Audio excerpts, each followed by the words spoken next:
trouble that's in this area, this is my baseline right here. You see the two ladders that came off of the swimming float. I see it. I see And that over there, that came off that one came off the float in the middle of the river, right?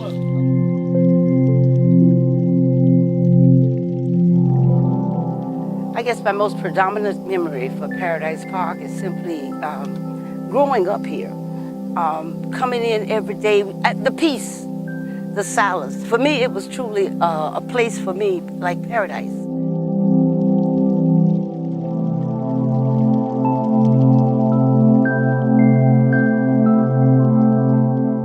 Well, actually, I didn't know Paradise Park existed at all.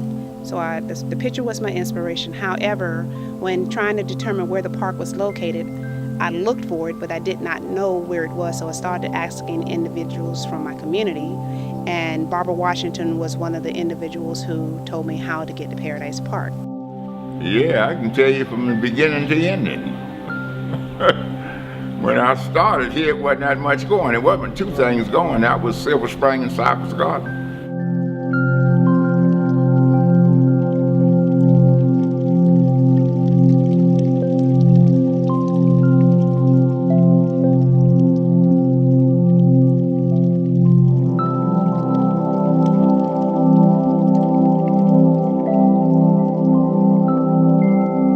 The Paradise Park was open. Not one time, no families, it would be thousands and thousands and thousands of people out here. Right. Trucks and buses from all over, everywhere. Well, the safe haven part had to do with the fact that this was a time of segregation. And we were in the South. And a lot of people, a lot of blacks had nowhere to go to be safe, to have fun, because they couldn't integrate. Right here at Paradise Park, at least you came and you had fun. Now at the same time, if I lived in Ocala, born and raised here, when I was go downtown, in order to go to J.C. Penney's that was downtown, we had to go through the back door. And we had water fountains in Ocala at that time saying coloreds and white only.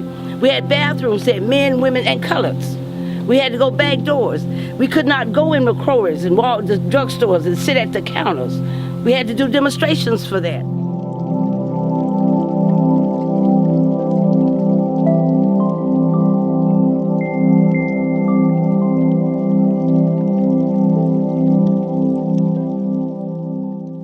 The story of Paradise Park must be included in Silver Spring State Park's history because it's a part of the history. Paradise Park existed for 20 years and there is limited information on the park. Now the park is still segregated because there is nothing on the grounds of Paradise Park but old ruins of buildings, old bottles, trees. The area is just unkept. But the area was supposed to be integrated with Silver Springs. However, it wasn't. The guests from Paradise Park was assimilated to Silver Spring, which they lost their culture, their history at Paradise Park, and you don't hear anything about Paradise Park at all. The schools teach Florida history. However, they teach about Silver Springs and state parks, but you don't hear anything about Paradise Park. Paradise Park was a part of Silver Springs, and it must be included in Florida history as teachers are teaching it.